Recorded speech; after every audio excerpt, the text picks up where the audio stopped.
Welcome back to Alto's channel. In today's tutorial, I'm going to show you how to hide your following list on Instagram. So let's dive into our Instagram. You go there and search for Instagram.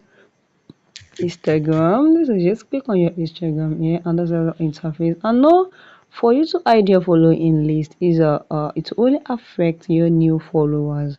It's not going to affect your old following list. So, and if anybody is there that you follow and now he also follow you back, will be able to see your following list in as far as you have not off this. So this is what you're going to do if you want to hide your following list. For the new followers, just click on this your profile menu button here and click on the three lines, and you come to your settings and you come to your privacy, and this is it. Come to your account privacy, and if you see this one now, your account is private. Only people who approve can see your photos or videos. So just click on, and this is it. I have hide my following list. If anybody just follow me now, or I just follow the person will not be able to see my following list. So let's go back. But if you have people that you have already been following before, like this now, the following, you can see the 21 following me now, they will be able to see my following list.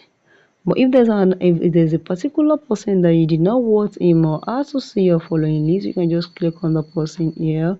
Once you click on the person here, click on the stream menu button and you can just block this person or cancel, or you click on the stream menu button. And this is it. If you want to hide your story, you can just click on hide your story for this personal person. You can see that it will not see your story, and you can just block this person, and automatically the person will not be able to see your profile, see your following list, and they will not know that you have blocked them. So they will not be able to find you or see anyone that you follow. So it's very simple. So guys, if you found this video helpful, do not forget to click the like button, share, and drop a comment under there. I will always be there to answer your questions. Thank you guys.